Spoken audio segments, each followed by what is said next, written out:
L'éthique de Kant est une éthique qu'on qualifie de déontologique, c'est-à-dire que c'est une éthique de principe.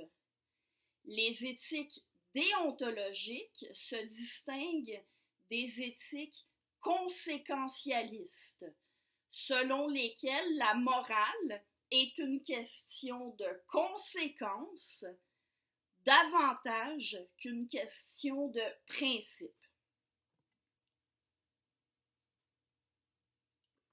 Attention, ça ne veut pas dire qu'il n'y a pas de principe dans une éthique conséquentialiste.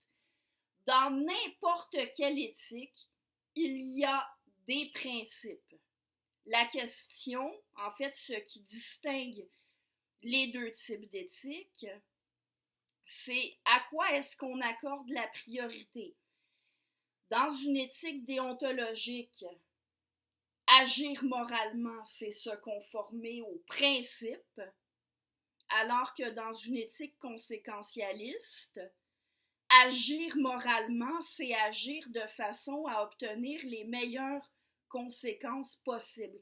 Alors, dans une éthique conséquentialiste, il y a des principes, mais ils sont subordonnés aux conséquences, c'est-à-dire qu'on établit les principes en fonction des conséquences que leur application généralisée vont amener. Et à ce moment-là, on comprend que les principes peuvent admettre des exceptions parce qu'ils sont établis en fonction des conséquences.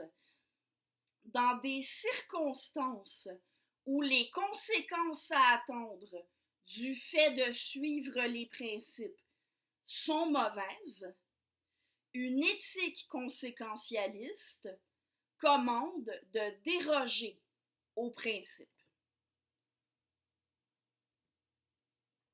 Dans une éthique déontologique, les principes valent par eux-mêmes. Pour qu'une action soit morale, elle doit être conforme aux principes, indépendamment de ses conséquences. Bref, dans une éthique déontologique, les principes ont la priorité. Dans une éthique conséquentialiste, les conséquences ont la priorité. Et ici, je vais essayer de voir ce qui est à conserver dans l'éthique déontologique inspirée par Kant relativement à la question du mensonge.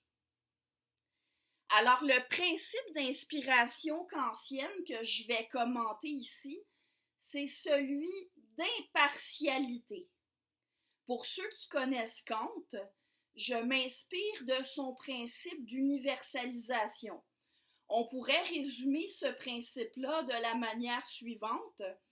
Si tu veux agir d'une manière sans vouloir que tout le monde fasse pareil, autrement dit, si par ton action tu veux faire une exception pour toi, alors ton action est immorale.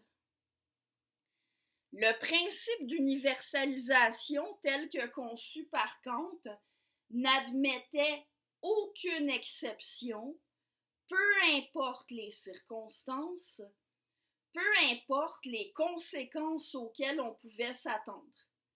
Mentir est contraire au principe d'universalisation, de sorte qu'aux yeux de Kant, mentir était toujours une faute, y compris quand c'était nécessaire pour sauver une vie.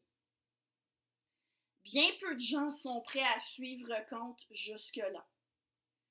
Je ne suis pas prête à suivre Kant jusque-là. Mais il y a quand même du bon dans son idée d'impartialité, notamment quand on l'applique à l'action de mentir. Quand on veut mentir, on est toujours partial. On fait forcément une exception pour soi. Ici, pour comprendre, il faut prendre la peine de parler de la nature du langage, ce que le langage est par définition même, ce que le langage est par principe. Le langage, c'est un système de communication. Ah, là, vous avez peut-être envie de me dire, t'as pas quelque chose de moins évident que ça à dire? Ah, c'est peut-être évident quand je le dis, mais on l'oublie parfois. Et c'est important de s'en souvenir pour bien comprendre pourquoi mentir, c'est bel et bien agir d'une manière dont on ne peut pas vouloir que tout le monde agisse, et en fait, c'est vouloir déroger à un système dont par ailleurs on veut qu'il soit maintenu par les actions des autres. Donc retenons que le langage est un système de communication. Son principe même est de transmettre des informations auxquelles on peut s'ajuster dans nos actions. Maintenant, en quoi consiste le mensonge? Eh bien, pour mentir, il faut utiliser le langage. Parce que mentir, c'est parler. Plus spécifiquement, c'est parler pour dire quelque chose de faux, en sachant que c'est faux, et dans le but d'induire autrui en erreur. Les 4 conditions que j'ai identifiées dans la première capsule. Mais si c'est possible d'induire les autres en erreur en utilisant le langage, c'est justement parce que le langage est un système de communication. C'est parce que les autres tiennent pour acquis que le langage sert à transmettre des informations auxquelles ils peuvent s'ajuster dans leurs actions, qu'on arrive à leur mentir. On ment aux autres pour les amener à agir comme on veut qu'ils agissent. Et notez que j'inclus les réactions émotives dans les façons d'agir. Ce qui veut notamment dire que mentir pour ne pas que l'autre ait de la peine, c'est aussi amener l'autre à agir comme on veut qu'il agisse. On l'amène à se sentir comme on veut qu'il se sente. Donc, pour être plus précise, quand on ment, on suppose que si les gens savaient la vérité, ils n'agiraient pas comme on veut qu'ils agissent, alors on fait en sorte qu'ils aient une perception erronée de la réalité. Et en agissant selon la perception qu'on leur donne, ils agissent comme on veut qu'ils agissent. Encore une fois, pour arriver à faire agir les autres comme on veut en utilisant le mensonge, encore faut-il que le langage soit un système de communication, c'est-à-dire qu'il serve en principe à donner des informations vraies. Si on fait sauter l'obligation d'utiliser le langage de façon à donner des informations vraies, le langage ne peut plus être un système de communication. On peut se fier à ce qui est dit ou écrit uniquement dans la mesure où on peut s'attendre à ce que ça corresponde à la réalité. Si le langage n'est plus, de par son principe même, un système par lequel on transmet des informations conformes à la réalité, alors il n'est plus un mode de communication. Et s'il n'est plus un mode de communication, vous ne pouvez plus mentir, vous ne pouvez plus l'utiliser pour induire les autres en erreur. Alors, avec tout ça, on se rend compte que le système même qui rend le mensonge possible s'écroule si le mensonge devient une règle générale.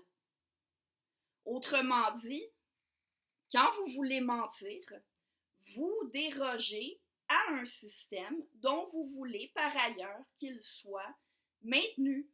Vous voulez que le langage serve en principe à transmettre des informations vraies parce que c'est la condition pour que les faussetés que vous dites soient prises pour des informations vraies. Autrement dit, c'est la condition pour que vous puissiez faire ce que vous voulez faire. Donc, vous voulez mentir, mais vous voulez aussi que les autres, eux, aient l'habitude de dire la vérité. L'éthique kantienne, encore une fois, n'est pas conséquentialiste. Vous remarquerez que tout au long de ce que j'ai dit, je revenais toujours à la notion de principe. Mais c'est possible de faire le lien avec des préoccupations conséquentialistes, ce que je vais faire la prochaine fois. Le raisonnement que je viens de faire révèle bien que les actes de langage ne sont pas des actes isolés, dans la mesure où ce que quelqu'un dit est lié à ce qu'il a l'intention de faire. Ce qu'on dit a un lien avec ce qu'on devrait faire, étant donné qu'on ajuste ses actions en fonction des informations qu'on a sur le réel. Et donc, du coup, un mensonge n'est jamais sans conséquence.